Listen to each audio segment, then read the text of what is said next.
मुझे यीशु के नाम में आप सबको सलाम। जुमेरात का दिन है और खुदा यीशु मसीह यरूशलेम में आए हैं आखिरी दफा, और वो फसा खाते हैं और फसा खाने के बाद गतसमनी के बाग में जाते हैं। गतसमनी के बाद में वो दुआ करते हैं और दुआ के बाद एक बहुत बड़ा क्राउड जो कि तकरीबन 1000 लोगों पर मुश्तमिल था, उनकी गिरफ्तारी के लिए वहां पर आता है। अब हम यहां से ही शुरू करेंगे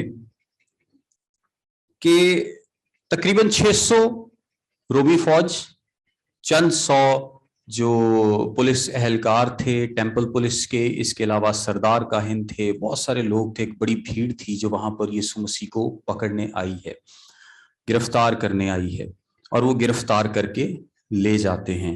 अब मैंने आपको बताया था कि 6 मुकदमे यीशु मसीह पर चलाए गए, एक रात में 6 मुकदमे चलाए गए, 3 यहूदी और 3 यहूदी मजहबी मुकदमे और 3 गैर अक़वाम के आगे। यानी सबसे पहला हन्ना सरदार काहिन के आगे, दूसरे नंबर पर कायफा के आगे, फिर तीसरे नंबर पर सदर अदालत के आगे, और फिर पिलातुस के आगे, उसके बाद हेरोदीस, और उसके बाद दोबारा पिलातुस, और फिर यीशु मसीह को सजा दी जाती है।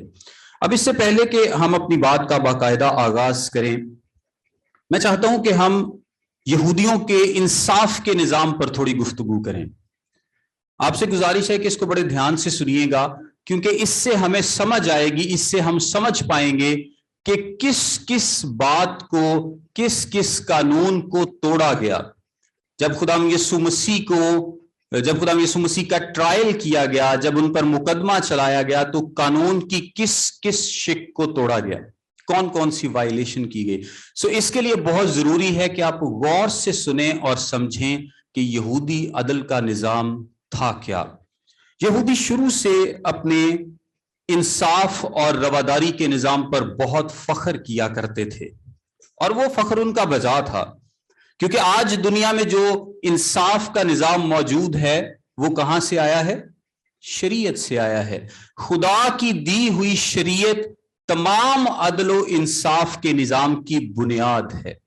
इस्तिस्ना की किताब में हम ये हवाले को देखते हैं, 16वें बाब को देखें। इस्तिस्ना की किताब, उसका 16वां बाब, उसकी 18वीं से 20वीं आयत तक लिखा है, तो अपने कबीलों की सब बस्तियों में जिनको खुदावन तेरा खुदा तुझको दे, काजी और हाकिम मुकर्रर करना, जो सदाकत से लोगों की अदालत करें। तू इंसाफ का खून ना करना, तू ना तो किसी की रूह रियायत करना और ना रिश्वत लेना, क्योंकि रिश्वत दानिशमंदों की आंखों को अंधा कर देती है और सादिक की बातों को पलट देती है। जो कुछ बिल्कुल हक है तू उसी की पैरवी करना, ताकि तू जीता रहे और उस मुल्क का मालिक बन जाए जो खुदावन तेरा खुदा तुझको देता है। ये बेसिकली आयत थी जो सारे इंसाफ के निजाम की बुनियाद थी। इस्तिस्ना की किताब में कही गई ये बातें यहूदी फेयरनेस के निजाम की, उनका जो जस्टिस सिस्टम है उसकी बुनियाद थी।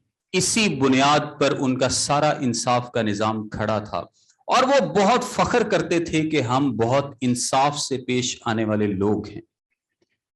अब जब प्रैक्टिकली इस निजाम को अमल में अमली जामा पहनाने की बात आई, तो उन्होंने क्या तरीकाकार इख्तियार किया? उन्होंने ये तरीका इख्तियार किया, उस वक्त ज्यादातर लोग गांव में रहा करते थे, शहरों की आबादी कम थी, कि जहां एक खानदान होगा उस खानदान का एक सरबराह होगा, खानदान का एक सरबराह होगा। अगर 120 सरबराह हैं तो उसको एक सिनेगॉग कम्युनिटी बोलते थे। यानी अगर आपके एक विसिनिटी में, एक इलाके में 120 घराने मौजूद हैं, तो आप वहां पर एक इबादत खाना तामीर कर सकते हैं, और जहां पर आप इबादत खाना तामीर कर सकते हैं वहां पर आप एक अदालती निजाम भी मुकर्रर कर सकते हैं, एक अदालत मुकर्रर कर सकते हैं, एक अदालत बना सकते हैं। और उस अदालत के मेंबर कितने होंगे? उन्हीं लोगों में से 23 बुजुर्ग मिलकर एक अदालत बनाएंगे, जिस तरह आप इसको पंचायत कह सकते हैं या जिरगा कह सकते हैं, वो लोगों में फैसले देंगे और अगर आपको उनका फैसला मंजूर ना हो तो आप सदर अदालत यानी यरूशलेम में जो बड़ी अदालत है वहां पर अपील कर सकते थे।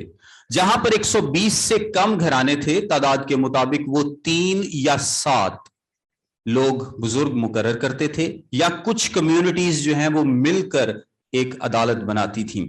मत्ती की इंजील के 5वें बाब की 22वीं आयत और 10वें बाब की 17वीं आयत में अदालतों का जिक्र है कि लोग तुमको अदालतों में घसीटेंगे, अदालतों में ले जाएंगे। ये वही अदालतें हैं जिसकी मैं आपको बात बता रहा हूं, जो कि एक कम्युनिटी में मिलकर एक अदालत बना करती थी और ये हमेशा ऑड नंबर होता था, 23, 7, 3। ऑड नंबर इसलिए ताकि अगर वोट्स बराबर हों तो जो सदर है, अक्सर आप इंजील में पढ़ते हैं कि वो सरदार था, सरदार, उस काउंसिल का सरदार, उस अदालत का सरदार और सदर। अक्सर हमें जिक्र मिलता है ना, लिखा होता है कि वो सरदार था अपनी काउंसिल का या अपने वो इलाके का एक चीफ रूलर था। चीफ रूलर बेसिकली इसी काउंसिल का रूलर हुआ करता था और अगर वोट्स बराबर हैं तो उसका वोट डिसाइड करता था कि इस मुल्जिम को हमने छोड़ना है या कन्विक्ट करना है। इसके बाद अच्छा, इस काउंसिल को सेनहिड्रन बोलते थे। सेनहिड्रन बेसिकली एक ग्रीक लफ्ज से ट्रांसलिटरेट किया गया है। ट्रांसलिटरेट का मतलब है कि लफ्ज को उसी शक्ल में ले लिया गया है ग्रीक से। वैसे ये इब्रानी लफ्ज है और इसका मतलब है मिलकर बैठना, सिटिंग टुगेदर, और इसको हम सेनहिड्रन बोलते थे। ये जो अदालतें हैं इनको हम सेनहिड्रन बोलते थे। इसके बाद एक बड़ी अदालत थी जो यरूशलेम में थी और उसको बोलते थे ग्रेट सेनहिड्रन यानी सदर अदालत। और सदर अदालत के कितने मेंबर हुआ करते थे? 71। आप पहले भी हम इस पर बात कर चुके हैं कि 71 मेंबर्स हुआ करते थे, जिनमें 24 बुजुर्ग, 24 काहिन और 23 फकीह हुआ करते थे, सरदार काहिन को मिलाकर। सरदार बेसिकली 70 लोग थे और जो 71वां नंबर था वो सदर का हुआ करता था, ताकि अगर किसी भी केस में जो वोट्स हैं वो बराबर हों तो सदर का वोट डिसाइड कर सके कि ये हक में जाएगी बात या मुखालफत में जाएगी। आपको पता है कोरम किसे कहते हैं? कोरम, कोरम बेसिकली बोलते हैं कि अगर एक अदालत में जजों की तादाद 70 है, आपने असेंबली में सुना होगा कि कोरम पूरा नहीं हुआ, इजलास बर्खास्त हो गया, तो कोरम बेसिकली मिनिमम तादाद हुआ करती थी कि कम से कम कितने लोग मौजूद होंगे तो वो फैसला दे सकते हैं। सो सदर अदालत का जो कोरम था वो 23 था, 23, यानी अगर 70 लोग नहीं भी मौजूद, 23 मौजूद हैं तो वो फैसला दे सकते हैं। लेकिन अगर 20 मौजूद हैं तो इजलास को बर्खास्त करना पड़ेगा, वो फैसला नहीं दे सकते। अब इन लोगों का चुनाव कैसे किया जाता था? इन लोगों का चुनाव बेसिकली जो लेसर काउंसिल्स थी यानी छोटी अदालतें थी, हमने अभी जिक्र किया कि छोटी कम्युनिटीज में छोटी अदालतें हुआ करती थी, तो छोटी अदालतों से जो अक्लमंद तरीन लोग थे वो बड़ी अदालत में चुने जाते थे। जिस तरह आज हमारे निजाम में भी इसी तरह से है कि अगर कोई सेशन लेवल पर, डिस्ट्रिक्ट लेवल पर अच्छा जज परफॉर्म करता है तो उसको हाई कोर्ट में जगह मिलती है, और अगर कोई हाई कोर्ट में अच्छा परफॉर्म करता है तो उसको सुप्रीम कोर्ट में जगह मिलती है। सो होता क्या था कि जब आप अच्छा परफॉर्म करेंगे तो आप ऊपर आएंगे। ये एक तरीका था इनके चुनाव का। दूसरा तरीका ये था कि जो लोग ऑब्जर्व करते थे, जो इनके स्टूडेंट्स थे, यानी जो सदर अदालत के मेंबर हुआ करते थे, जो इनके स्टूडेंट्स थे, जो इनके कदमों में बैठकर सीखते थे, उनमें से भी अक्लमंद लोग चुने जाते थे जिनको सारे निजाम का पता होता था कि निजाम किस तरह से चलता है। सो वो लोग भी चुने जाते थे। लेकिन ये सब लोग अपनी अक्लमंदी की वजह से, अपनी हिकमत की वजह से चुने जाते थे और सदर अदालत में फैसले करते थे। सदर अदालत बेसिकली 3 चीजों का हक हर किसी को देती थी। सदर अदालत जो कि सबसे बड़ी अदालत है, उसका जो स्लोगन था, जो मोटो था, वो 3 चीजों का हक सबको देती थी। सबसे पहला हक कौन सा था? पब्लिक ट्रायल, यानी आपका जो मुकदमा है वो सबके सामने लड़ा जाएगा। दिन की रोशनी में सबके सामने कोई क्लैंडेस्टिन अप्रोच नहीं अपनाई जाएगी, यानी कोई छुप छुपा के काम नहीं किया जाएगा।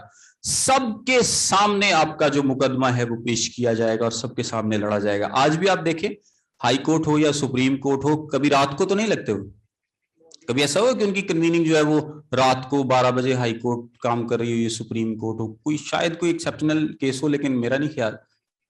इसी तरह यहूदी जो सदर अदालत थी वो रात को लग ही नहीं सकती थी, कोई फैसला नहीं दे सकते थे। वो दिन के वक्त सबके सामने पब्लिक ट्रायल, ये मुल्जिम का हक था कि उसका केस सबके सामने सुना जाए। दूसरा जो वो हक था वो दिफा का हक था, यानी हर मुल्जिम को ये हक हासिल था कि वो अपना दिफा कर सके या किसी को अपने दिफा के लिए पेश कर सके, जिस तरह से वकील हुआ करते हैं। किसी पर इल्जाम लगाया गया है तो उसके पास ये हक मौजूद है, या तो वो खुद अपना दिफा करेगा या उसका कोई वकील होगा जो उसका दिफा करेगा। और तीसरे नंबर पर 2 या 2 से ज्यादा गवाहान गवाही दे तो सजा हो सकती है, अदरवाइज नहीं। यानी किसी को सजा नहीं दी जा सकती अगर 2 या 3 गवाहियां जो हैं वो मौजूद नहीं हैं। ये सारी बात बताने का मकसद ये है कि हम यीशु मसीह के मुकदमे में किन किन चीजों को तोड़ा गया उसको बहुत अच्छे तरीके से समझ पाएं। जो इंसाफ है वो बहुत तेजी से किया जाता था, यानी ऐसी बात नहीं थी कि मैंने आज स्टे ऑर्डर ले लिया, मैं रुक गया हूं, अब मेरे मुकदमे का 20 साल फैसला ही नहीं होगा। यहूदी अदालत में जब कोई भी मुकदमा जाता था तो बहुत तेजी से उसका इंसाफ किया जाता था। अगर किसी को सजाए मौत भी हुई है तो तीसरे दिन वो सजाए मौत लोगों को दी जाती थी और तीसरे ही दिन वो उसको फांसी पर लटका देते थे। ऐसा नहीं था कि आज सजाए मौत दे दी है, अब ये 1 साल 2 साल 1 माह 2 माह इंतजार करते रहे जब इसकी बारी आएगी। बहुत स्विफ्ट जो सजा थी वो दी जाती थी, क्राइम की बहुत स्विफ्ट सजा थी, बहुत तेजी से। आइए मेरे साथ एक दफा देखें इस्तिस्ना की किताब 19वां बाब 16 से 19 आयत। यहां पर लिखा है, अगर कोई झूठा गवाह उठकर किसी आदमी की बदी की निस्बत गवाही दे तो वो 2 आदमी जिनके बीच ये झगड़ा हो खुदावंद के हजूर काहिनों और उन दिनों के काजियों के आगे खड़े हों और काजी खूब तहकीकात करें। मैं भी वैसे काजी हूं लेकिन ये वाला नहीं। अगर वो गवाह झूठा निकले और उसने अपने भाई के खिलाफ झूठी गवाही दी हो तो जो हाल उसने अपने भाई का करना चाहा था वही तुम उसका करना और यूं तू ऐसी बुराई को अपने दरमियान से दफा करना। इसका मतलब क्या है?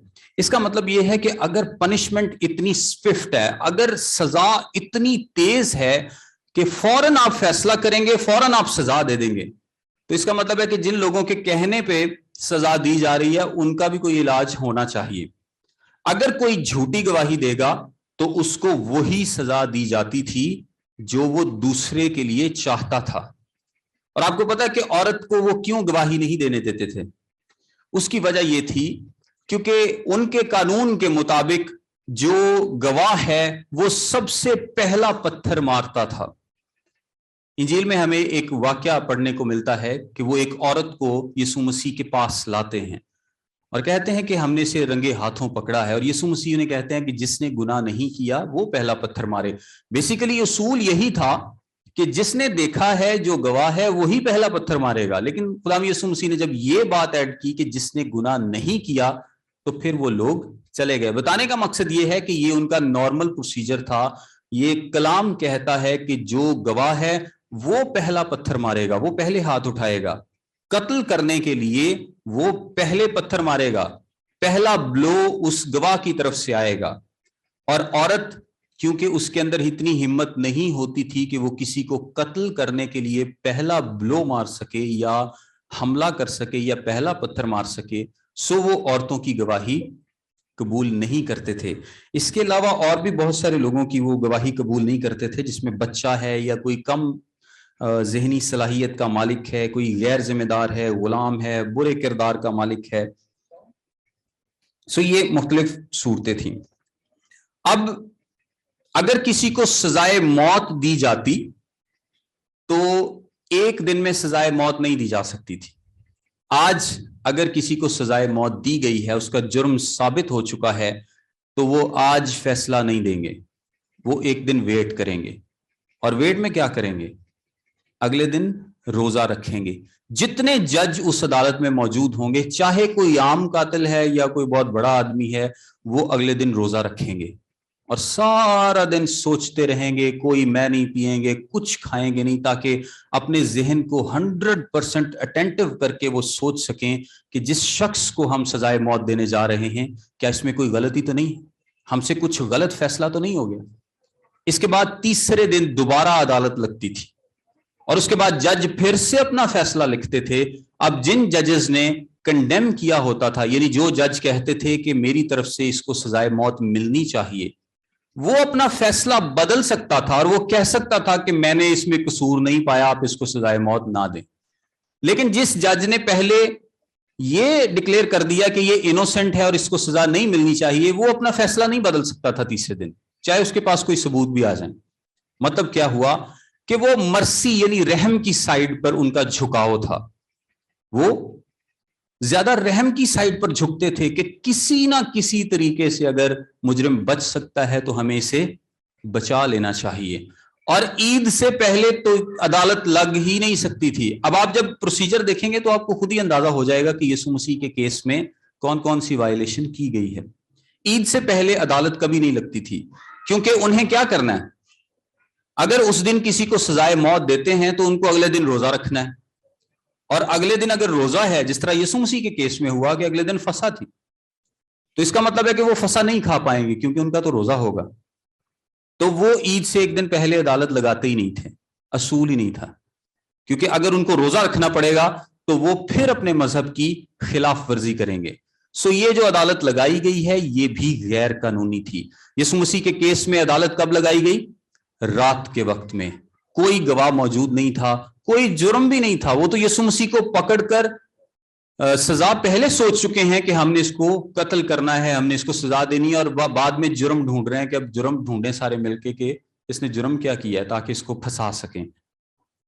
روزہ نہیں رکھ سکتے تھے کیونکہ اگلے دن عید فسح تھی, سو وہ عید عدالت لگ ہی نہیں سکتی تھی.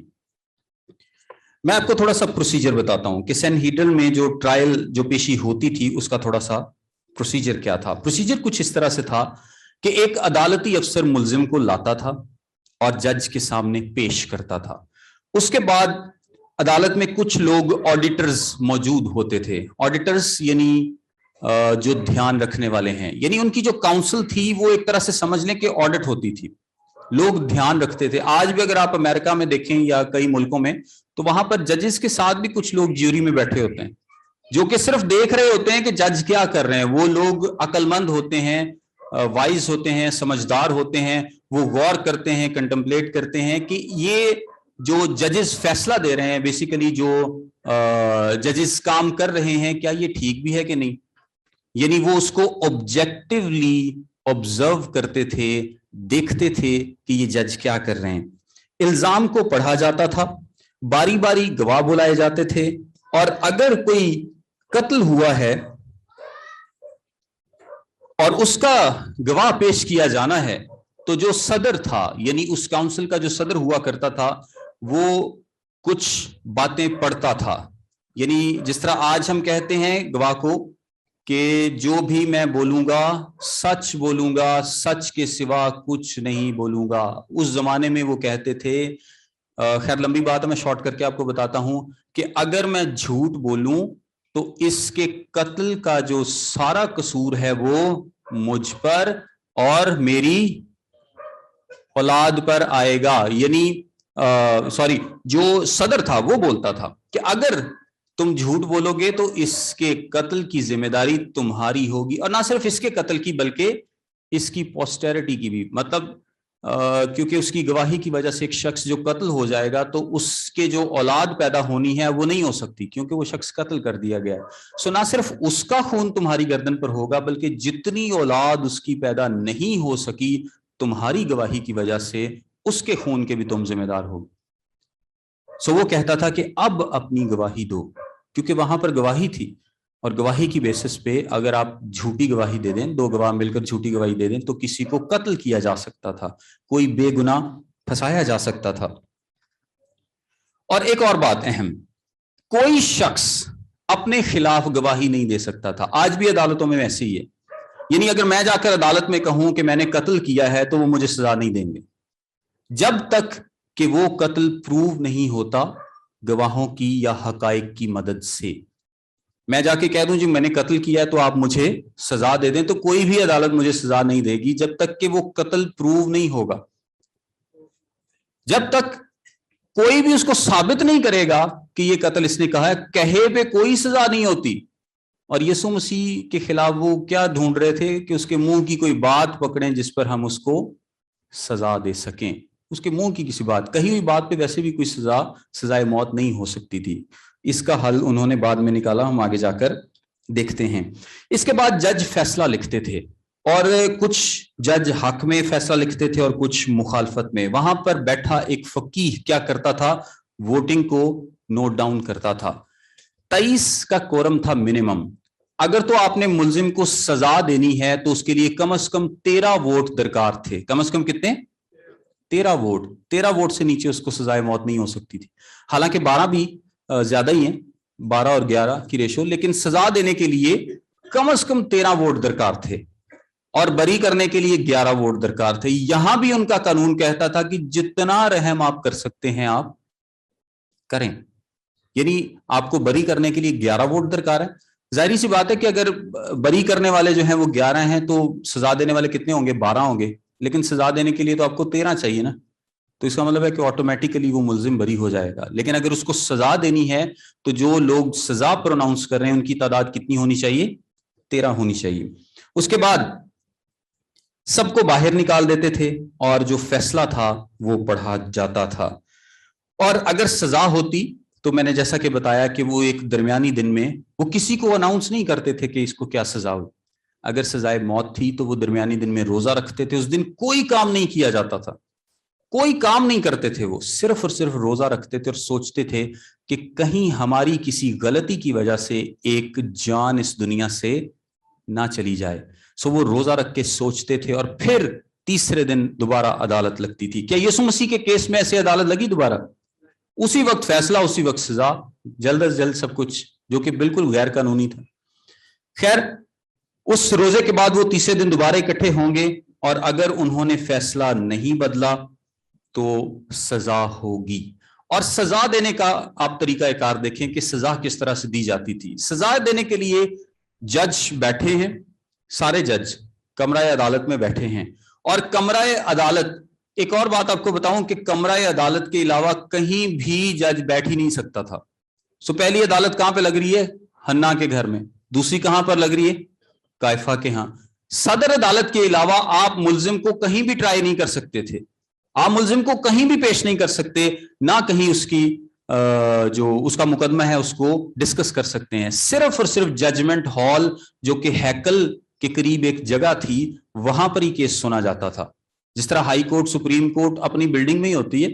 कहीं ऐसा नहीं हुआ कि किसी शादी हॉल को वो किराए में लेके तो वो कह के यहाँ पे आज सुप्रीम कोर्ट लगा लेते, ऐसा नहीं होता। जो कानून की तरफ से मुख्तस की जाती है इमारत, सिर्फ उसी में अदालत लग सकती है, उसके अलावा नहीं। सो उनके कानून के मुताबिक सिर्फ जजमेंट हॉल था जहां पर अदालत लगाई जा सकती थी। लेकिन यीशु मसीह के केस में अदालतें भी घरों में लगी और सहन में लगी।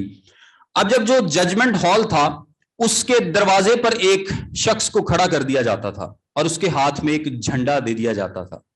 नॉर्मल प्रोसीजर की बात कर रहा हूं कि जब किसी को सजाए मौत दी जाती तीसरे दिन, तो तीसरे दिन वो क्या करते, एक शख्स को झंडा देते और दरवाजे पर खड़ा कर देते और सारी अदालत बैठी रहती जब तक कि उसको सजा नहीं हो जाएगी। जज नहीं उठते थे।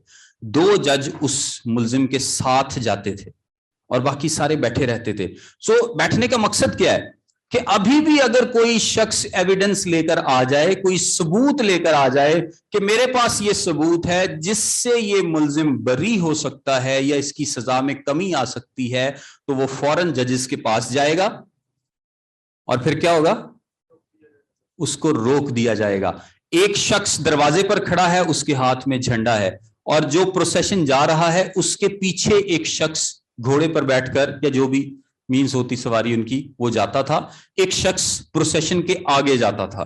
یعنی ملزم کو جب ایگزیکیوشن کی جگہ پر لے جایا جا رہا ہے جہاں پر اس کو پھانسی دی جائے گی تو جو شخص آگے ہے وہ کیا کرتا تھا، اعلان کرتا تھا کہ اس شخص کو اس گناہ کی وجہ سے ان گواہان کی گواہی کی وجہ سے یہ سزا ملنے جا رہی ہے.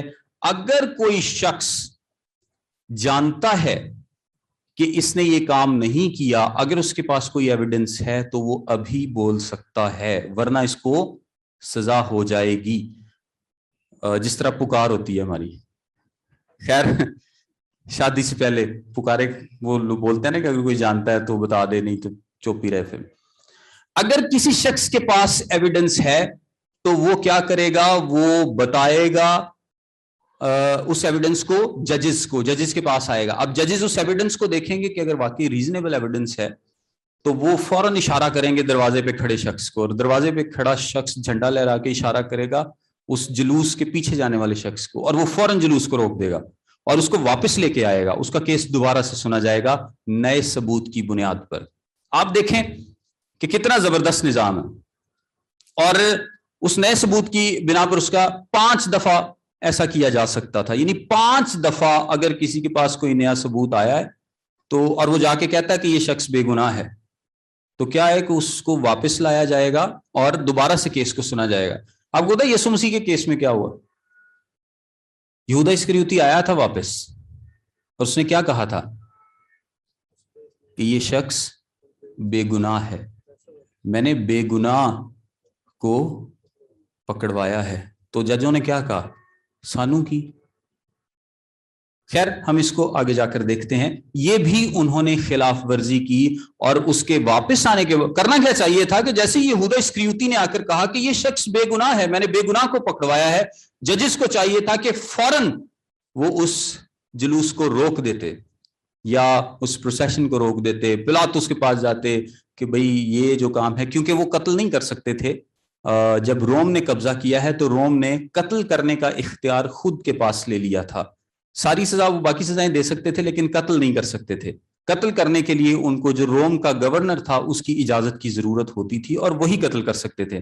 سو انہوں نے پہلے اپنا فیصلہ کیا، پھر وہ فیصلہ جا کر رومی حکومت کو بیچا. بیچنے کا مطلب یہ ہے کہ ان کو سمجھایا کہ ہم کس بیس پر چاہتے ہیں کہ یہ قتل ہو جائے. خیر اس کو ہم آگے جا کر دیکھیں گے. اب اس سارے پروسیجر کے بعد آپ سوچتے ہوں گے کہ اگر آپ سنہیڈرن کے ہاتھ میں ہیں، صدر عدالت کے ہاتھ میں ہیں، تو you are in pretty safe hands.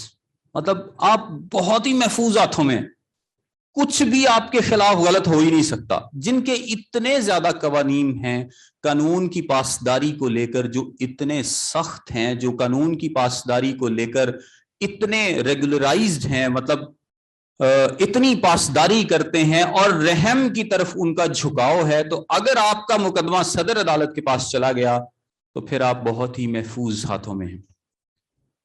عام لوگ یہی سوچتے ہوں گے، لیکن ایسا یسوع مسیح کے کیس میں نہیں تھا.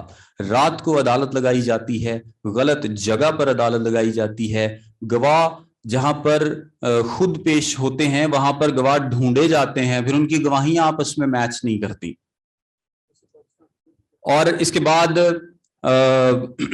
کوئی پروسیجر ایسا نہیں ہے کہ جج دو اس شخص کے ساتھ جا رہے ہیں پلیس آف ایگزیکیوشن پہ، کوئی نیا ایویڈنس آیا ہے تو اس کو وہ روک لیتے ہیں، کوئی روزہ نہیں رکھا گیا، تیسرے دن تک کوئی انتظار نہیں کیا گیا. یہ جتنے بھی قوانین تھے انہوں نے ایوری سنگل جو قانون تھا اس کو توڑا، ہر قانون کو توڑا. انہوں نے ایک بھی قانون کی پاسداری جو ہے وہ نہیں کی.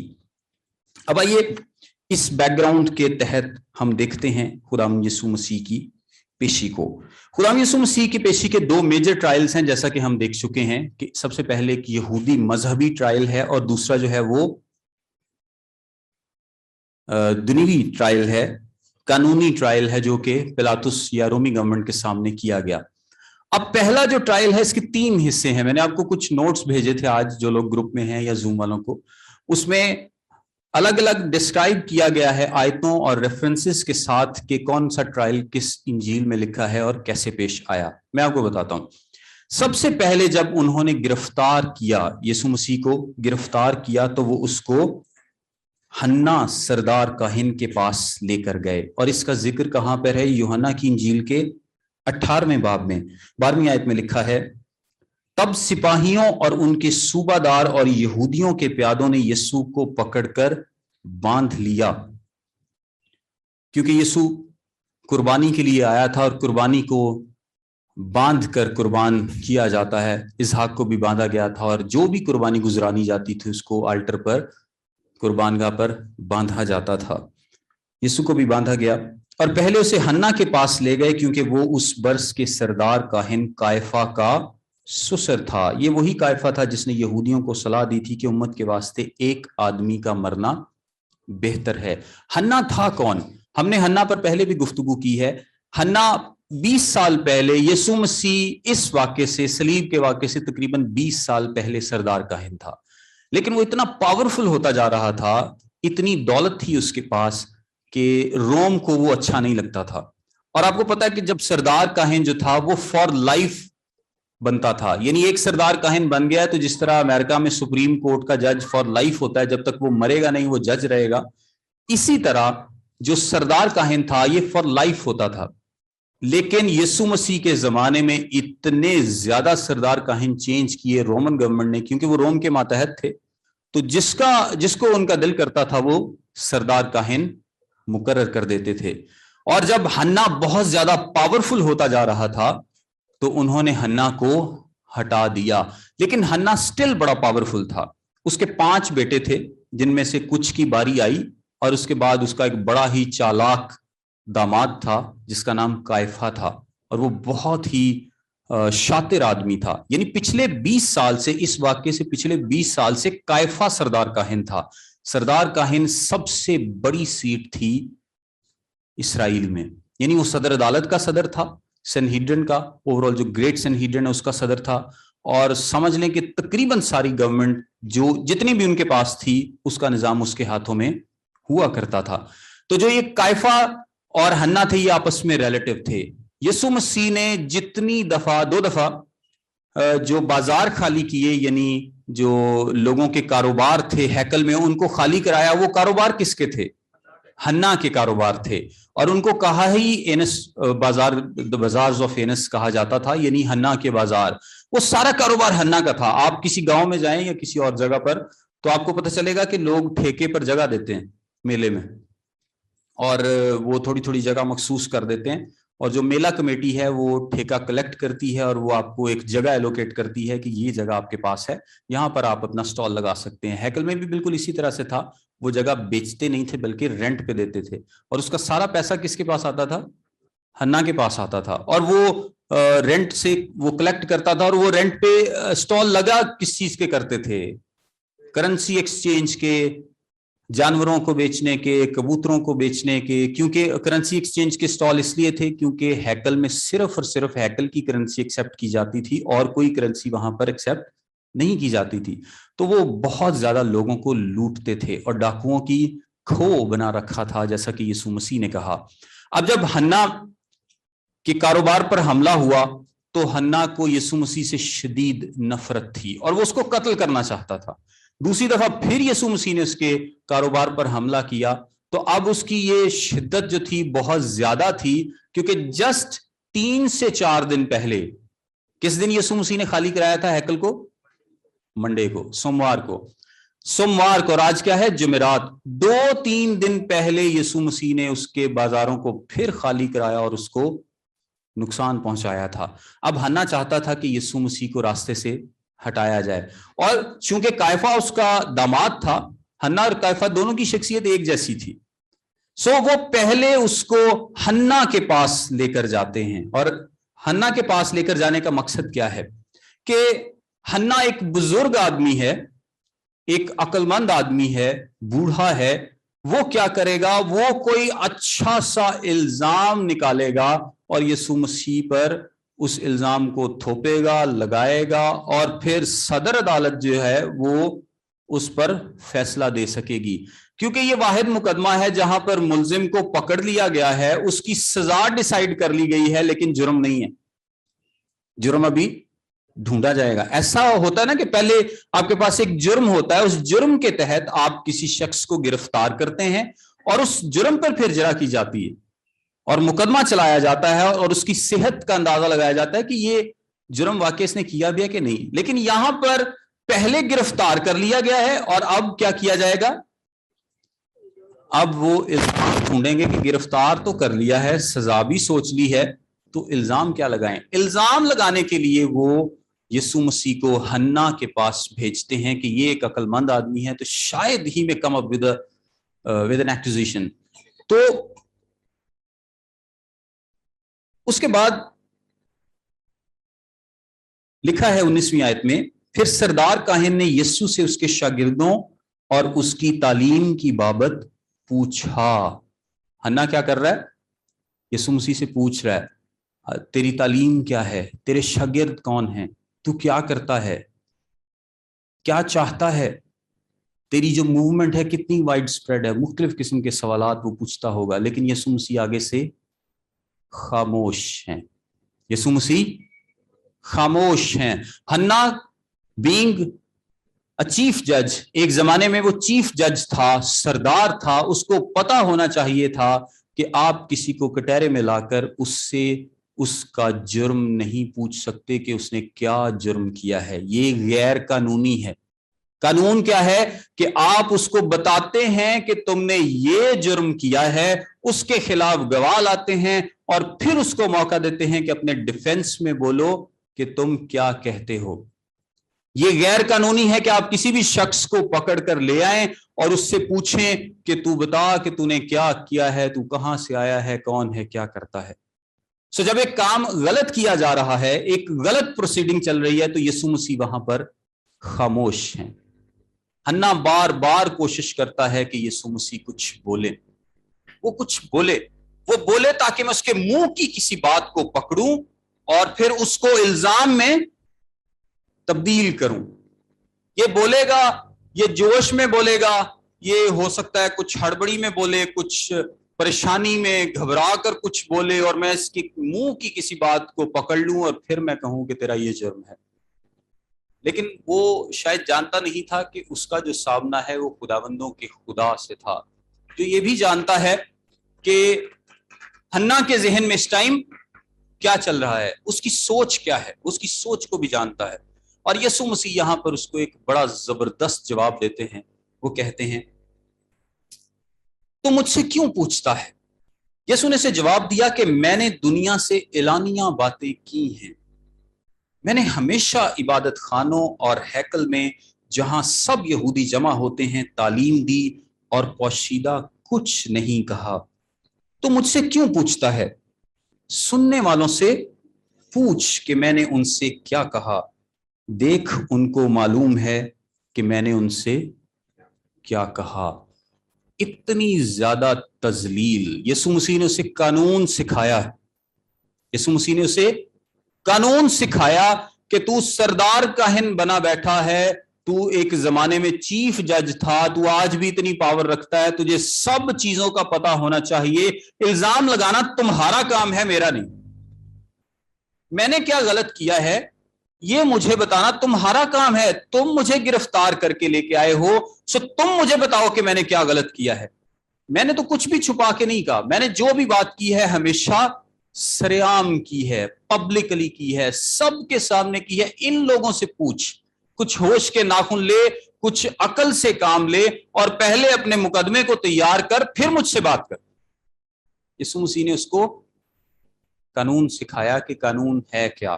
سو پہلے اپنے کیس کو تیار کرو، پہلے اپنی تیاری تو کرو، پھر مجھ سے بات کرو، پھر مجھ سے جرا کرو، پھر مجھ سے صفائی مانگو۔ نہیں، سردار کاہن کی اتنی تذلیل اس کے ملازم سے برداشت نہیں ہوئی۔ اگلی آیت میں لکھا ہے، جب اس نے یہ کہا تو پیادوں میں سے ایک شخص نے جو پاس کھڑا تھا یسوع کے تمانچہ مار کر کہا، تو سردار کاہن کو ایسا جواب دیتا ہے؟ یعنی جب اس نے دیکھا کہ شرمندہ ہو چکا ہے حنا، بجائے یہ کہ کوئی الزام ڈھونڈ سکے، یسوع مسیح کے جواب سے شرمندہ ہو چکا ہے، यीशु मसीह ने जब उल्टा उसको कानून बताया है, उसको सही बात बताई है कि तुम्हें क्या करना चाहिए सही में, ये जो तुम कर रहे हो ये गलत तरीका है, तो प्यादा जो था, जो मुलाजिम था, उससे भी बर्दाश्त नहीं हुआ और उसने यीशु मसीह को तमांचा मारा, फिस्ट अंग्रेजी में। और इसके बाद यीशु मसीह ने उससे क्या कहा? यीशु ने उसे जवाब दिया, अगर मैंने बुरा कहा तो उस बुराई पर गवाही दे, और अगर अच्छा कहा तो मुझे मारता क्यों है? यानी अगर मैंने कुछ बुरा कहा है, अगर मैं गलत हूं, अगर मैं कानून की गलत तशरीह कर रहा हूं, कुछ भी गलत कह रहा हूं, तो तू उस पर गवाही दे, लेकिन ये मारना तेरा नहीं बनता, क्योंकि कानून की खिलाफ वर्जी तुम लोग कर रहे हो, कानून को हाथ में तुम लोग ले रहे हो। सो हन्ना यहां पर इतना ज्यादा शर्मिंदा हुआ, इतना ज्यादा जलील और रुस्वा हुआ कि इसके फौरन बाद अगली आयत में लिखा है, बस हन्ना ने उसे बंधवा कर सरदार काहिन कायफा के पास भेज दिया। उससे कोई उसके पास कोई ऐसा इल्जाम नहीं था जो यीशु मसीह पर लगा सके। उसको कुछ नहीं मिला, यीशु मसीह की बातों से उसको कुछ नहीं मिला। सो वो कहता है कि इसको कायफा के पास ले जाओ। अब कायफा जो है ये उस जमाने में सरदार काहिन था। असली जो सरदार काहिन था ये कायफा था, और हन्ना जो था वो तो उसका ससुर है। हाई प्रीस्ट बेसिकली एक ही हुआ करता था, लेकिन चीफ प्रीस्ट और हाई प्रीस्ट अंग्रेजी में दो लफ्ज हैं। हाई प्रीस्ट एक था और चीफ प्रीस्ट बहुत सारे हुआ करते थे। उर्दू तर्जमे में हाई प्रीस्ट को भी सरदार काहिन कहा जाता है और चीफ प्रीस्ट को भी सरदार काहिन कहा जाता है। अब हाई प्रीस्ट तो एक ही है, लेकिन हम बार बार सरदार काहिन ही कहते हैं क्योंकि हमारे पास और कोई लफ्ज नहीं है। अगर कोई तर्जमे में वो कोई और लफ्ज लिख देते तो हमें शायद आसानी होती इसको डिस्टिंग्विश करने में कि ये आदमी सरदार काहिन है और ये सरदार काहिन नहीं है लेकिन चीफ प्रीस्ट है। सो हन्ना उस जमाने में सरदार काहिन था। अब वो क्या करते हैं कि यीशु मसीह को हन्ना के पास भेज देते हैं और ट्रायल का अगला हिस्सा शुरू होता है। अब मैं थोड़ा सा मोहल्ले वकू बताता हूं आपको। उस जमाने में जो घर हुआ करते थे वो इस तरह से नहीं था कि जिस तरह हमारी जो एलिवेशन है, वो जो फ्रंट एलिवेशन है वो सड़क की जानिब है, हमारे घरों का जो मुंह है वो सड़क की जानिब हुआ करता है।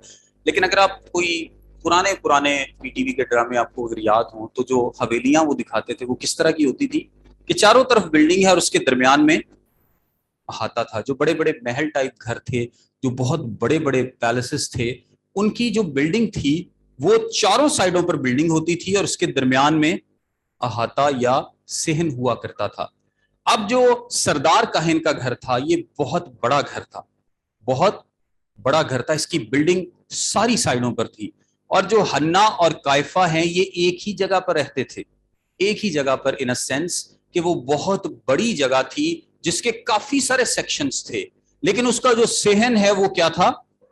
कॉमन था। आज भी आपको ऐसे शायद कुछ घर मिल जाएं जिनके 8-10 एकड़ में घर होगा, तो वो उन्होंने चारों नुकरों पे घर बनाए होंगे और दरमियान में वो जगह होगी। तो उस जमाने में उस तरह का घर था। ये भी घर इस तरह से था कि ये शेयर कर रहे थे, ये फैमिली शेयर कर रही थी, क्योंकि ये बड़ी स्ट्रांग, वेल्दी और ताकतवर फैमिली थी और इनका सहन एक था। जब यीशु को पहले ले जाया गया तो हन्ना के सामने पेश किया गया, और जब उसके बाद वो कहते हैं कि सरदार काहिन कायफा के पास ले जाओ क्योंकि मुझे कोई इल्जाम इसमें नहीं मिला, तो वो उसको कायफा के घर में ले जाते हैं जो कि वहां पर ही मौजूद था। ये बताना इसलिए जरूरी है कि जब हम अभी आगे जाकर पतरस के इनकार पर गौर करेंगे तो वो एक ही सहन में उसका इनकार है। पतरस ने जो इनकार किया है वो उसी सहन में उसने 3 दफा इनकार किया था। बाज लोग इसको मुख्तलिफ एक रंग देते हैं, लेकिन हम इसको तफसील से देखेंगे। लेकिन जो सरदार काहिन कायफा के पास जब उसको भेजा गया है तो वो एक कमरे में है, वो एक कमरे में है। आइए जरा इसको देखते हैं कलाम से। मत्ती की इंजील, वहां से मैं 26वें बाब की 57वीं आयत में लिखा है, और यीशु के पकड़ने वाले उसको कायफा नाम सरदार काहिन के पास ले गए जहां फकीह और बुजुर्ग जमा हो गए थे। यही बात मरकस की इंजील में लिखी है और यही बात लूका की इंजील में लिखी है। और सहन में क्या था? फौजी थे, रोमन फौज जा चुकी है, शायद उनके थोड़े से सिपाही वहां पर मौजूद होंगे, और टेंपल पुलिस है, जो हैकल की पुलिस है, वो वहां पर मौजूद है। कुछ सरदार काहिन होंगे, कुछ और लोग होंगे, लेकिन एंट्री रिस्ट्रिक्टेड है। हर कोई अंदर नहीं जा सकता। और ये हमें कहां से पता चलता है? जब पतरस जाता है तो उसको यूहन्ना अपने ताल्लुक से अंदर लेकर गया है, हर कोई अंदर नहीं जा रहा, क्योंकि वहां पर सदर अदालत के लोग जमा हैं। और सहन में क्योंकि सर्दी है, यरूशलेम में ज्यादा सर्दी होती है और वहां पर अक्सर बर्फबारी भी हो जाती है सर्दियों में, इतनी, क्योंकि वो ऊंचाई पर मौजूद है। तो अक्सर लोग ये सवाल पूछते हैं कि जी मार्च अप्रैल के महीने में उन्होंने क्यों आग जलाई हुई थी? सो वो इसलिए जलाई हुई थी, अगर आप मई में, मार्च में या अप्रैल में भी चले जाएंगे तो आपको सर्दी लगेगी, क्योंकि वो ऊंचा है। यरूशलेम भी काफी ऊंचा है और जैसा कि मैंने बताया वहां पर ओकेजनली बर्फबारी भी होती है सर्दियों में, तो वहां पर ठंड ज्यादा है। वहां पर जो हमारा जनवरी का मौसम है, ये एवरेज मौसम है वहां के मार्च और अप्रैल का। सो अगर हम यहाँ पर जनवरी में आग जलाते हैं तो समझ लें कि वो मार्च और अप्रैल में भी आग जलाते होंगे, यानी जो भी जनवरी में जितनी ठंड यहां पर होगी इतनी मार्च में यरूशलेम में होती है। सिर्फ यरूशलेम की बात कर रहा हूं क्योंकि वो ऊंचाई पर है। सो सारे लोग वहां पर जमा हैं, वो आग सेक रहे हैं और पतरस भी वहां पर आता है और यीशु मसीह को कहां पेश किया जाता है? कायफा के आगे। अब कायफा भी क्या कर रहा है? कायफा भी यीशु मसीह पर इल्जाम लगाने के लिए कोई मौका ढूंढ रहा है, लेकिन उसको कोई मौका नहीं मिल रहा। यीशु मसीह वहां पर भी खामोश हैं, वो उसकी बात का जवाब नहीं देते। कायफा कोई इधर से गवाह आ रहा है, गवाही देने की कोशिश कर रहा है, क्योंकि वो झूठे गवाहों की तलाश में थे, कोई इधर से गवाही देने की कोशिश कर रहा है, लेकिन यीशु मसीह यहां पर भी खामोश हैं। ये खामोशी बड़ी ही मेजेस्टिक थी, जबरदस्त थी, और ऐसा फील हो रहा है कि जैसे मुकदमा यीशु मसीह पर नहीं, इन सब पर चलाया जा रहा है, क्योंकि वो सारे शोर कर रहे हैं, उनको अपनी ही बेवकूफाना बातें दीवारों से टकरा कर अपने कानों में वापस सुनाई दे रही हैं, क्योंकि यीशु मसीह वहां पर मैजेस्टिकली खामोश है, डिग्निटी में खामोश है, रोब में खामोश है, और वो उनके चेहरों को देख रहा है कि किस तरह ये लोग बेवकूफी से मुझ पर झूठे इल्जाम लगाने की कोशिश कर रहे हैं, और यीशु मसीह क्योंकि वो कोई जवाब नहीं दे रहे, और उनके नजदीक ये जो साइलेंस है ये उनको मार रहा है, उनकी बर्दाश्त से बाहर है कि सारे लोग यीशु मसीह को कत्ल करना चाहते हैं, उसके कत्ल की कोई वजह ढूंढ रहे हैं, लेकिन यीशु मसीह कुछ बोलते ही नहीं, यीशु मसीह किसी को जवाब नहीं देते। फिर वो एक स्कीम निकालते हैं कि इसके खिलाफ कोई ना कोई गवाही लाई जाए, इसके खिलाफ कोई ना कोई गवाही लाई जाए।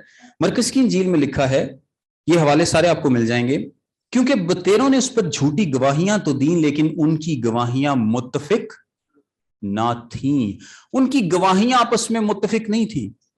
एक गवाह के लिए जरूरी था, जैसा कि मैंने आपको थोड़ी देर पहले बताया, उसमें ये बात ऐड कर लें, एक गवाह के लिए जरूरी था कि उसको वक्त, मौका, जुर्म, दिन, इवन के घंटा तक मालूम होना चाहिए कि ये किस दिन, किस जगह पर, किस शख्स ने किसके खिलाफ किस वक्त में एग्जैक्टली ये काम किया है।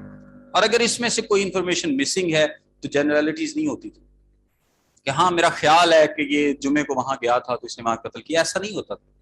या मुझे याद नहीं है कि जुमेरात थी या जुमा था, उसकी भी गवाही कबूल नहीं होगी।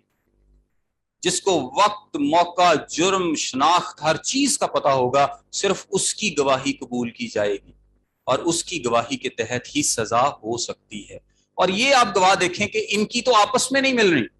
मैं आपको एक मिसाल देता हूं, मत्ती की इंजील में लिखा है, गवाहों ने क्या कहा, मैं खुदा के मकदस को ढा सकता और 3 दिन में उसे बना सकता हूं। और मरकस में क्या लिखा है कि हमने उसे यह कहते सुना है कि मैं इस मकदस को जो हाथ से बना है ढाऊंगा और 3 दिन में दूसरा बनाऊंगा।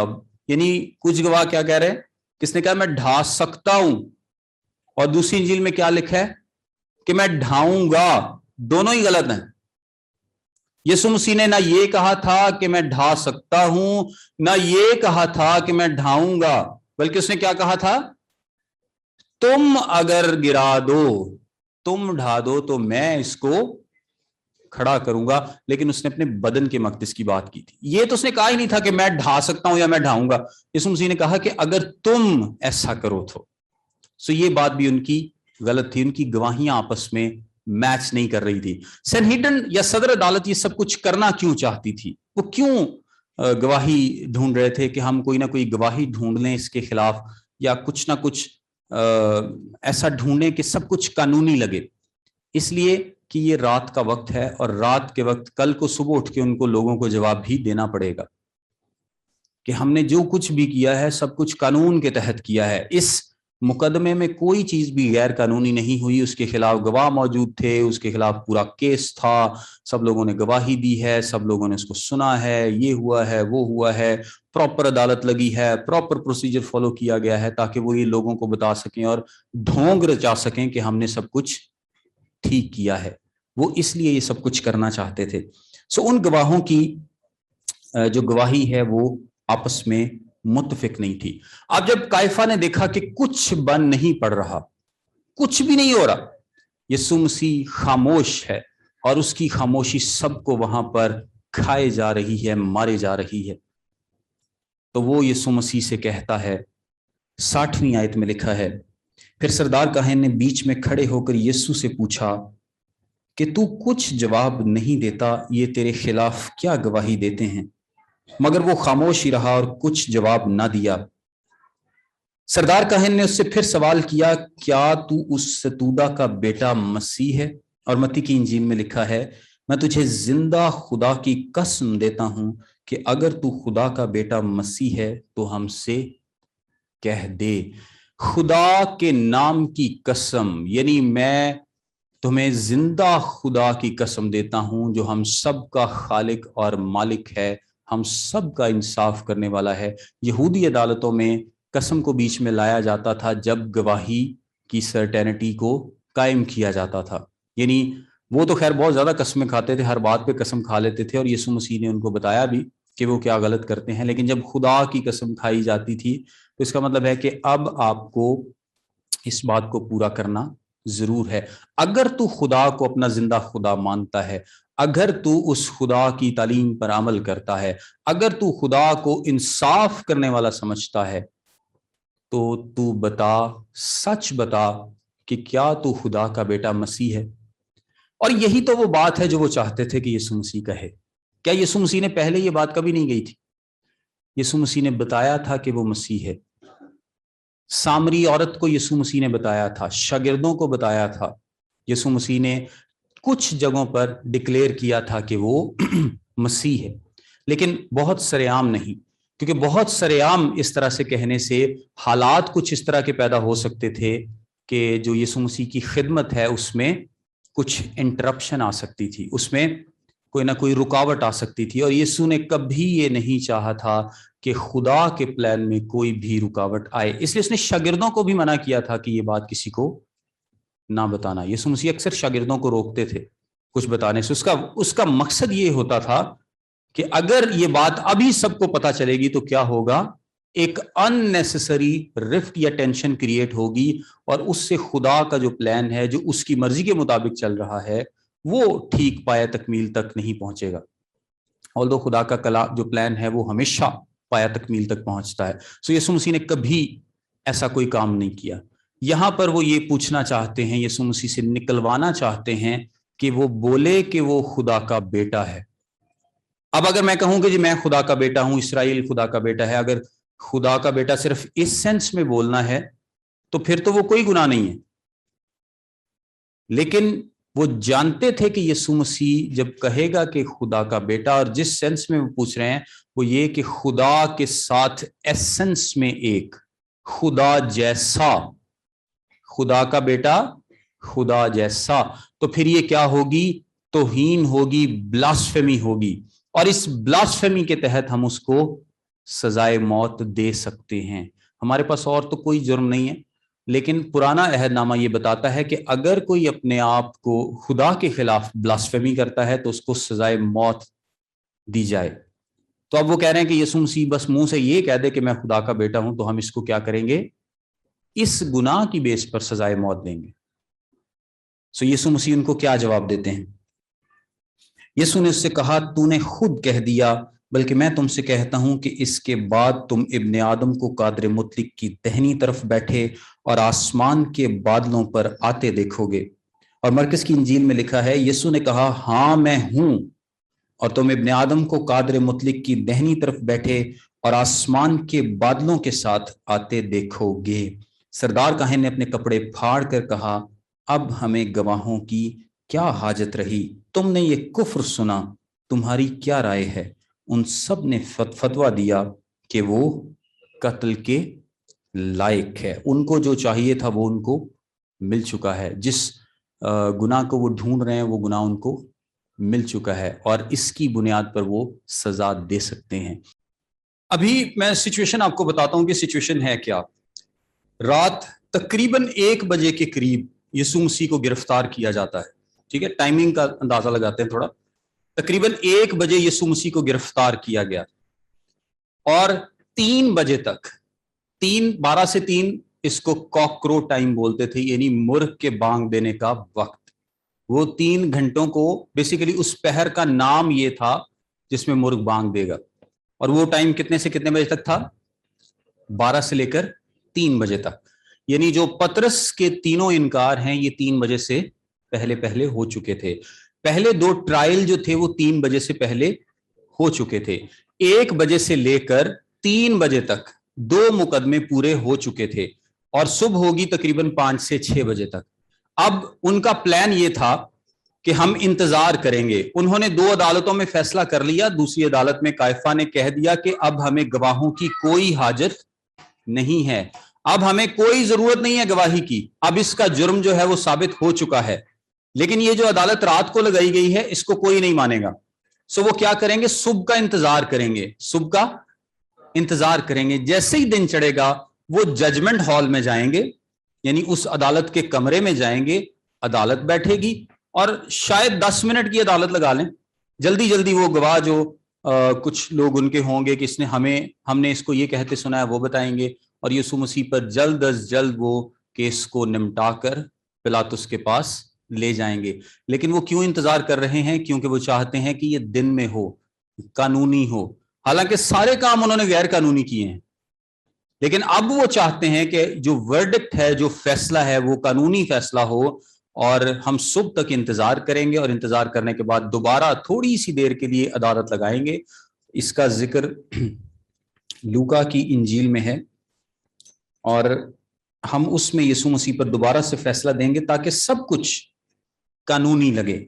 लूका की इंजील उसके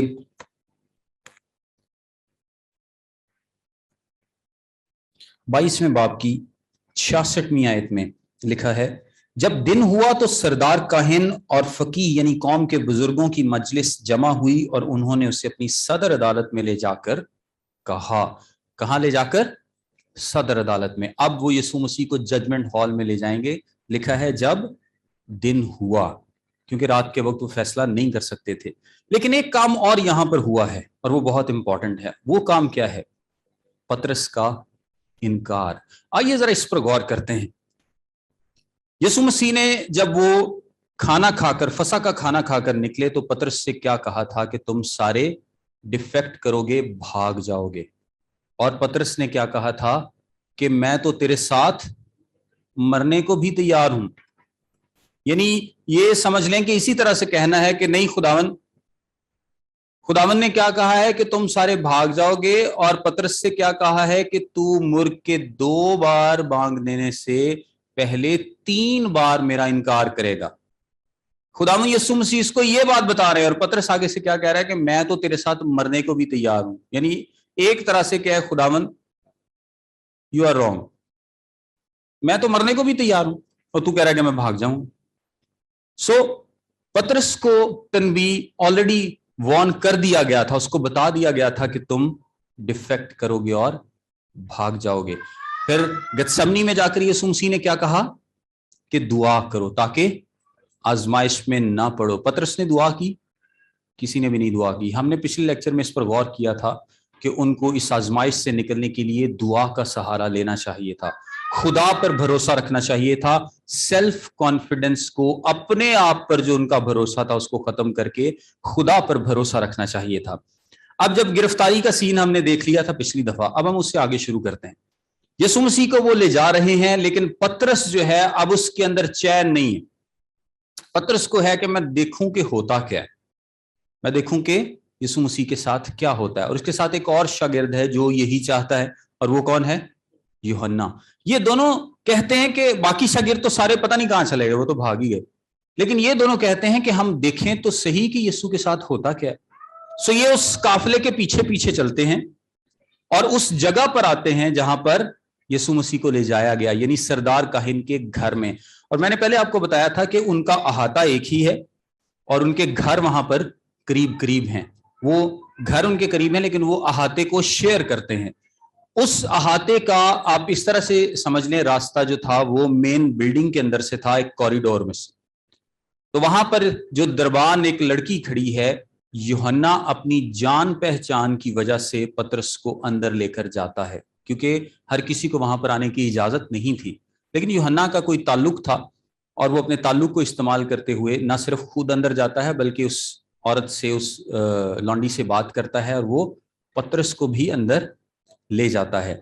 और पतरस वहां पर जो फौजी सारे बैठे हैं, अब एक उन्होंने तमाशा लगाया हुआ है और एक अपनी तरफ से एक अदालत लगाई हुई है और वो सारे लोग यीशु मसीह पर इल्जामात की बौछार कर रहे हैं। यीशु मसीह वहां पर खामोश खड़े हैं।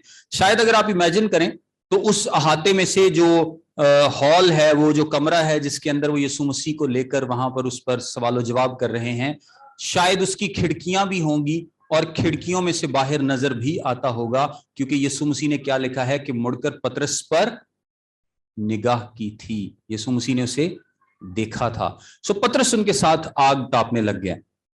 अब आप उसका कॉन्फिडेंस देखें कि यीशु मसीह ने कहा है कि तू डिफेक्ट करेगा, तू भाग जाएगा, और वो खुद को एग्जैक्टली उसी जगह पर ले आता है जहां पर वो डिफेक्ट करे।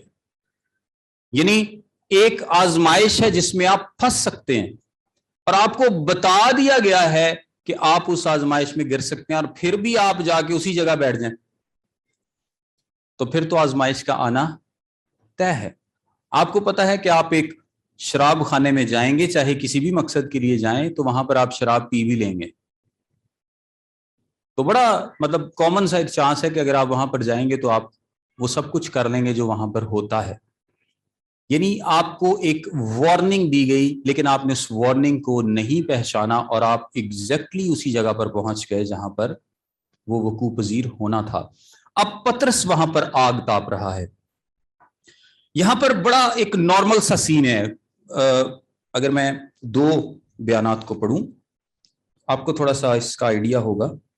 मरकस में लिखा है, जब पतरस नीचे सेहन में था तो सरदार काहिन की लौंडियों में से एक वहां आई और पतरस को आग तापते देखकर उस पर नजर की और कहने लगी, तू भी उस नासरी यीशु के साथ था। ठीक है, लूका में लिखा है, एक लौंडी ने उसे आग की रोशनी में बैठा हुआ देखकर उस पर खूब निगाह की और कहा, यह भी उसके साथ था। और यूहन्ना की इंजील में लिखा है, शमौन पतरस खड़ा ताप रहा था, बस उन्होंने उससे कहा, क्या तू भी उसके शागिर्दों में से है? उसने इनकार करके कहा, मैं नहीं हूं। और मत्ती में क्या लिखा है, एक लौंडी ने उसके पास आकर कहा, तू भी यीशु गलीली के साथ था। अब आपको 3-4 यहां पर बयान मिलते हैं, 3-4 बयान मिलते हैं कि एक मत्ती लिखता है कि यीशु गलीली के साथ था, मरकस लिखता है यीशु नासरी के साथ था, और इसी तरह यूहन्ना जिक्र करता है कि उनमें से किसी ने कहा, और इसी तरह लूका भी जिक्र करता है कि लौंडी ने खूब उस पर निगाह की और उसको बोला कि तू भी उसके साथ था। लोग इसको बेसिकली बाजुकात ऐसा बनाने की कोशिश करते हैं कि शायद ये कोई फर्क वाकयात हैं। यानी पतरस ने कोई 3 दफा इनकार नहीं किया, कम से कम 3 था, लेकिन पतरस ने शायद 8 दफा इनकार किया। ये इस पे एक किताब भी लिखी गई, किताब नहीं पूछनी है आपने। अच्छा, तो ये 8 दफा इनकार नहीं था, ये नॉर्मल प्रोसीजर था। मिसाल के तौर पर आप जितने भी लोग यहां पर बैठे हैं, कोई बाहर से शख्स आता है और किसी एक शख्स पर इल्जाम तराशी शुरू कर देता है। अब वो क्या चाहेगा कि यहां पर बैठे तमाम लोगों की तवज्जो उसकी जानिब हो कि वो क्या कह रहा है। तो वो आके कहेगा कि ये शख्स गलत है, या ये शख्स बागी है, या ये शख्स दहशतगर्द है। सिर्फ ये कह के चुप कर जाएगा? नहीं, वो कहेगा ये शख्स दहशतगर्द है, इसने वहां हमला किया है, ये बड़ा खतरनाक है, ये है, वो बार बार बोलता रहेगा ताकि सब लोग उसकी तरफ मुतवज्जो हों और सुने। सो ये लॉन्डी ने कोई एक दफा बयान नहीं किया होगा कि तू भी उसके साथ था और बस बात खत्म। हो सकता है कि उसने लोगों को बार बार कहा हो, और ये नॉर्मल है। जब आप किसी को भी अपनी तरफ तवज्जो मबजूल कराना चाहते हैं तो आप बार बार कहेंगे, एक बात को बार बार रिपीट करेंगे जब तक के सारे लोगों की तवज्जो आपकी जानिब नहीं आ जाती।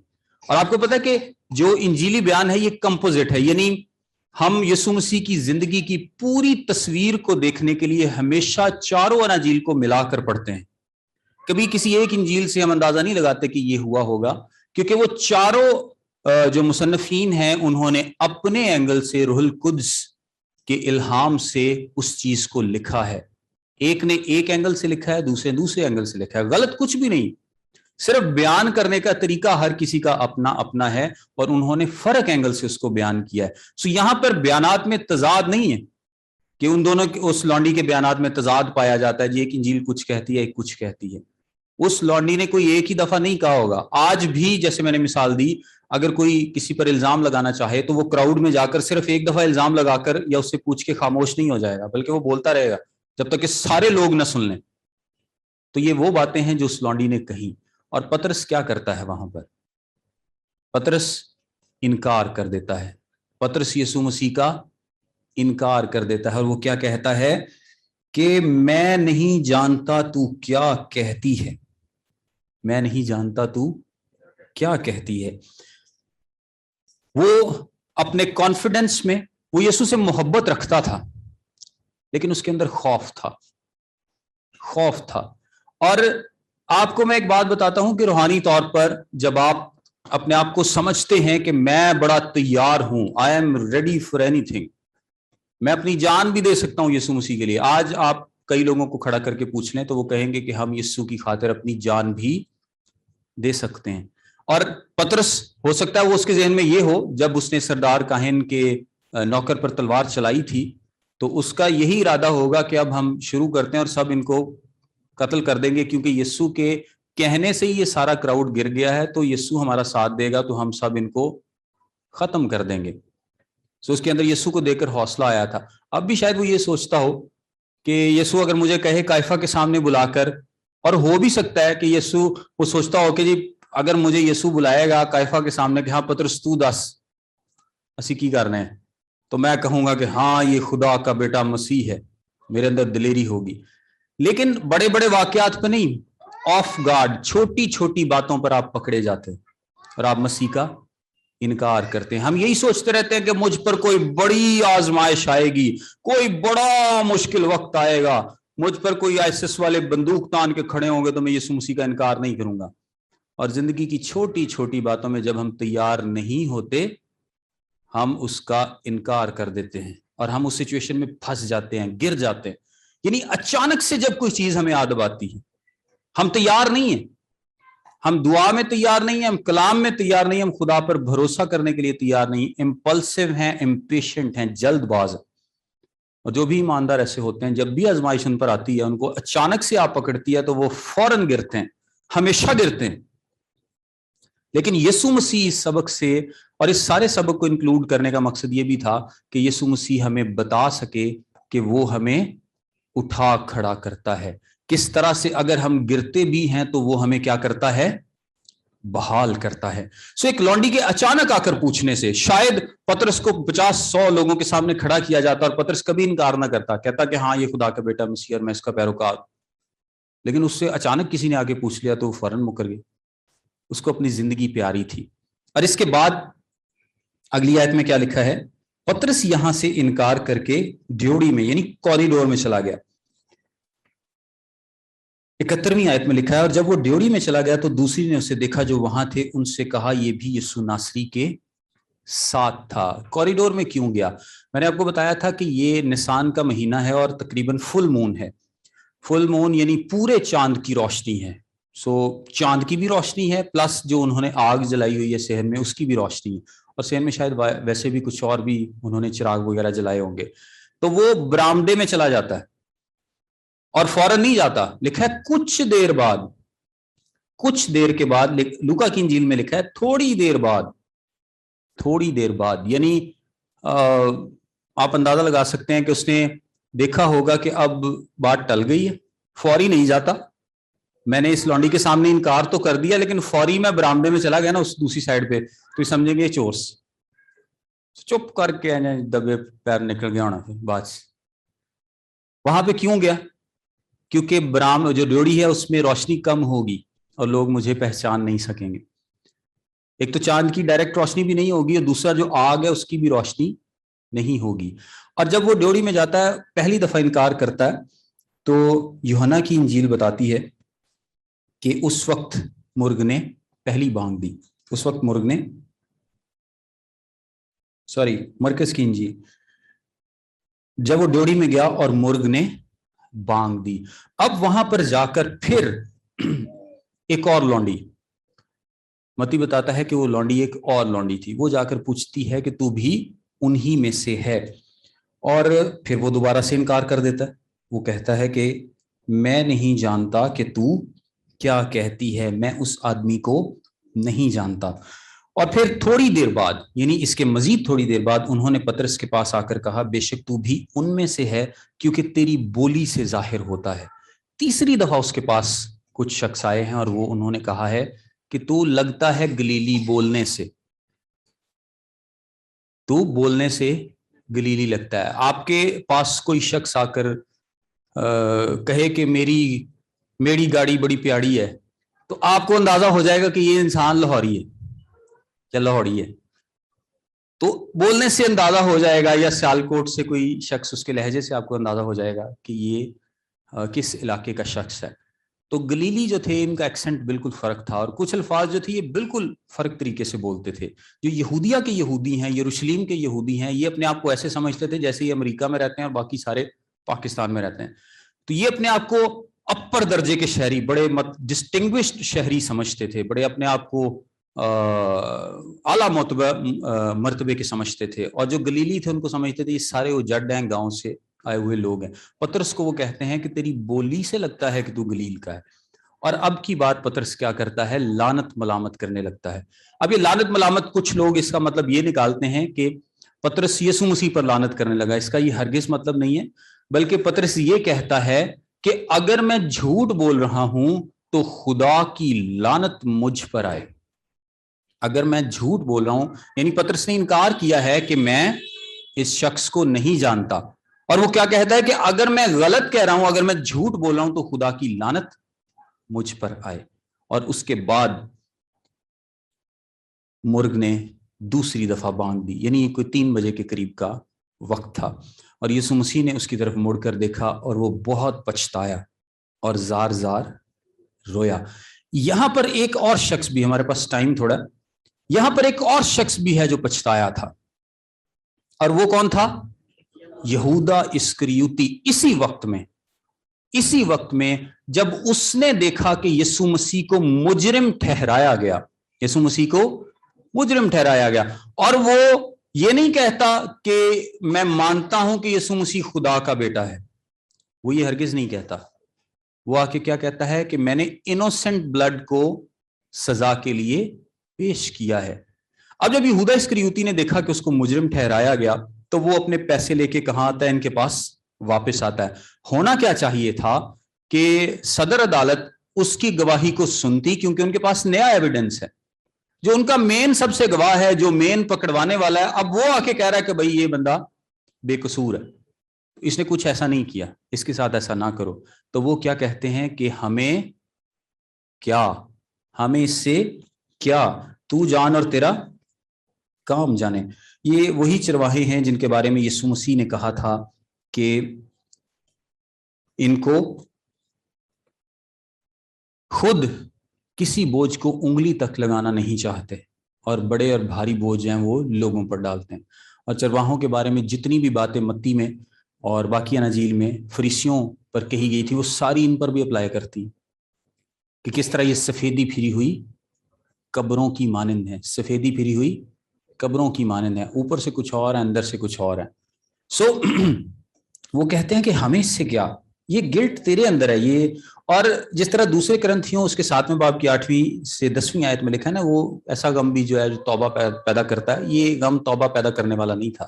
اس کو اندر, ہر انسان کے اندر خدا نے ایک پروسیس رکھا ہے کہ جب بھی وہ غلطی کرتا ہے وہ پچھتاتا ہے, وہ پچھتاتا ہے, اس کے اندر ایک غم پیدا ہوتا ہے, اس کو لگتا ہے, گلٹ اس کو اندر سے جینے نہیں دیتا. سو یہودا کے اندر بھی ایک گلٹ تھا. جس طرح پترس پچھتا رہا تھا, اس طرح یہودا اسکریوتی بھی پچھتا رہا تھا. لیکن پترس کیا کرتا ہے, جا کر روتا ہے اور توبہ کرتا ہے. اور یہودا اسکریوتی کیا کرتا ہے, پیسے لا کے سردار کاہنوں کو دیتا ہے کہ یہ لو اپنے پیسے, میں نے غلط کیا ہے. وہ اس کے پیسے نہیں لیتے, وہ اس سے پیسے واپس نہیں لیتے. پھر وہ کیا کرتا ہے, جا کے ان پیسوں کو ہیکل میں پھینک دیتا ہے. ہیکل کے لیے 2 لفظ استعمال ہوئے ہیں نئے عہد نامے میں. یہ جو لفظ استعمال ہوا ہے, یہ میں آپ کو لفظ بتا دیتا ہوں, ناؤس, اس کا مطلب ہے ہولی پلیس. یعنی ایک ہیکل اس طرح سے لفظ استعمال کیا جاتا تھا جو پوری ہیکل کو بتاتا تھا, احاطے سمیت, ہولی پلیس, مقدس جگہ, یعنی ساری کی ساری ہیکل. اس نے ہیکل کے کہیں صحن میں پیسے نہیں پھینکے, بلکہ وہ ہولی پلیس میں جا کر اس نے پیسے پھینکے. اور ہولی پلیس میں کون جا سکتا تھا, صرف اور صرف کاہن جا سکتے تھے. ہولی پلیس میں صرف اور صرف کاہن جا سکتے تھے. اب اس کو پتا تھا کہ جب میں نے یہاں پیسے پھینکے ہیں تو یہ صرف اور صرف کاہن ہی اٹھائیں گے اور کچھ نہ کچھ تو اس کا کریں گے. اور اس کے بعد اگر آپ ایک بات سوچیں تو یہودا اسکریوتی کے اندر کوئی توبہ والا غم نہیں ہے, وہ پچھتا رہا ہے, لیکن اس طور سے کیونکہ وہ یسوع مسیح کے پاس واپس نہیں آتا.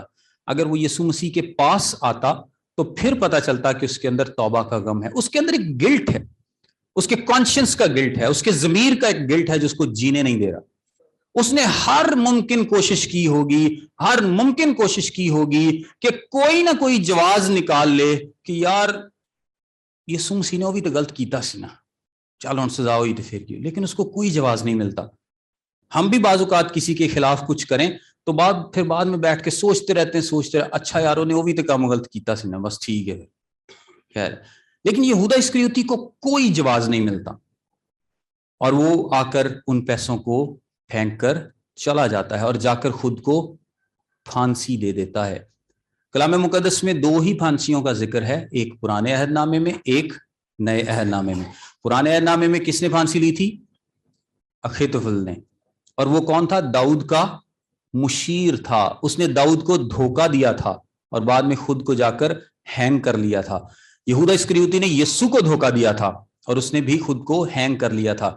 2 اور خودکشیوں کا ذکر ہے, ساؤل اور اس کے صلاح بردار کی, لیکن وہ اس کی سینس تھوڑی سی فرق ہے کہ وہ جنگ میں تھے, زخمی تھا ساؤل, اور وہ نہیں چاہتا تھا کہ کوئی دشمن آ کر اس کو قتل کرے, سو وہ اپنی ہی تلوار پر گر کر اپنی جان کو دے دیتا ہے. اس کا صلاح بردار بھی بالکل ایسے ہی کرتا ہے, لیکن اس کی نیچر تھوڑی سی فرق ہے. جو یہودا اسکریوتی کی خودکشی اور اخیتوفل کی خودکشی ہے, یہ ایک جیسی ہیں. انہوں نے اپنے مالکوں کو, اپنے آقا کو دھوکہ دیا اور بعد میں خود کو ہینگ کر لیا. اعمال کی کتاب میں لکھا ہے کہ اس کا پیٹ جو ہے وہ پھٹا اور آنتڑیاں اس میں سے نکل آئیں. اور متی کیا لکھتا ہے کہ اس نے خود کو پھانسی دی. اب کچھ لوگ یہ بھی سمجھتے ہیں کہ یہ شاید یہاں پر کچھ اختلاف ہے پھانسی میں, لیکن یہ اختلاف نہیں ہے, یہ بڑا سمپل سی بات ہے کہ اس نے اپنے آپ کو پھانسی دی تھی, لیکن شاید وہ ٹہنی کمزور تھی یا وہ رسی کمزور تھی, کیونکہ اس نے آج تک کوئی کام ٹھیک سے نہیں, ڈھنگ سے نہیں کیا تھا. تو اس نے پھانسی بھی ڈھنگ سے نہیں لی, اور رسی کمزور تھی یا وہ ٹہنی کمزور تھی, تو وہ ٹہنی ٹوٹتی ہے یا رسی ٹوٹتی ہے اور وہ نیچے گرتا ہے اور اس کا پیٹ پھٹ جاتا ہے, کیونکہ وہ پتھریلا علاقہ تھا تو اس کا پیٹ پھٹتا اور آنتڑیاں جو ہیں وہ باہر نکل پڑتی ہیں. اب اس کے پیسوں سے ایک کھیت خریدا گیا اور اس کھیت کا کیا نام تھا, خون کا کھیت. متی کب لکھ رہا ہے, متی 30 سال کے بعد, یسوع مسیح کے 30 سال کے بعد لکھ رہا ہے, اور لکھا ہے کہ آج تک یہودیوں میں یہ بات مشہور ہے. خون کے کھیت کا کیا مطلب ہے؟ خون کا مطلب یہ ہے کہ ان کو پتا تھا کہ یہ بلڈ منی ہے, یعنی یہ ہم نے جو جھوٹی گواہی قائم کی ہے, ہم نے جو پیسے دے کے کسی کو قتل کرایا ہے, یہ ہم کسی اور مقصد میں استعمال نہیں کر سکتے. اب اگر آپ غور کریں تو ہنا سردار کاہن کیا یسوع مسیح پر کوئی چیز ثابت کر سکا؟ ہرگز نہیں. یسوع مسیح اپنی پوری شان و شوکت اور روب دبدبے میں کھڑا ہے اور हन्ना उस पर कुछ भी साबित नहीं कर पाता। तो कौन यहां पर फातेह है? यीशु मसीह की शख्सियत फातेह है। इसके बाद कायफा, क्या यीशु मसीह पर कुछ साबित कर सका? कुछ साबित नहीं कर सका। सारे सरदार जो सदर अदालत के लोग थे, क्या वो यीशु मसीह पर कुछ साबित कर सके? कुछ भी नहीं साबित कर सके। और मैं आपको एक बात बताऊं, इब्लीस अपनी पूरी कुवत के साथ यहां पर मौजूद है, और किसी और को पता हो ना हो, इब्लीस ने तो यीशु मसीह की जिंदगी को देख रखा था। तो अगर वो भी कोई जानता होता कि इसने कभी कोई गुनाह किया है, तो वो कुछ ना कुछ वहां पर लाकर खड़ा कर देता, किसी न किसी ऐसे बंदे को जिसने यीशु मसीह को गुनाह करते देखा होता। हन्ना की गवाही है कि यीशु ने कुछ नहीं किया। कायफा की गवाही है कि यीशु ने कुछ नहीं किया, ही इज इनोसेंट। जो सदर अदालत है उसकी गवाही है कि यीशु मसीह ने कुछ भी नहीं किया। इसके बाद यहूदा इस्करियोती की गवाही है कि यीशु मसीह ने कुछ नहीं किया। अगर कोई शख्स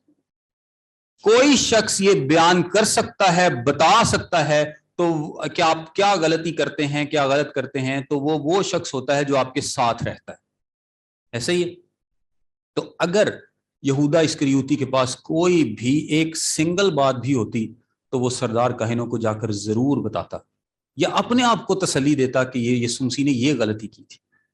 सो उनके साथ साथ यहूदा इस्करियोती की गवाही भी है कि यीशु मसीह मासूम है, उसने कुछ नहीं किया। इसके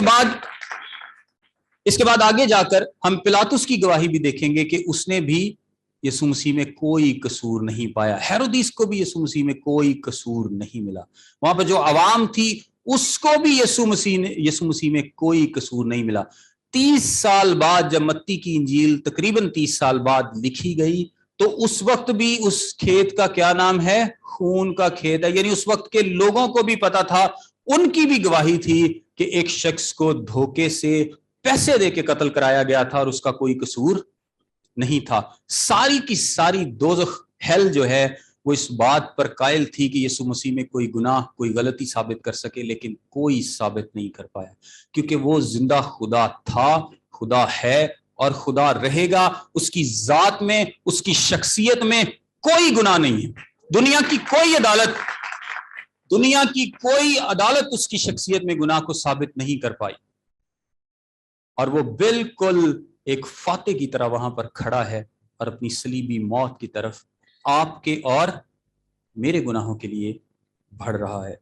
सो खुदा हम सबको फजल अता करे कि हम उसकी इस कुर्बानी से, इस मौत से सीखें और उसकी मानंद बनने की कोशिश करें। खुदा आप सबको बरकत दे।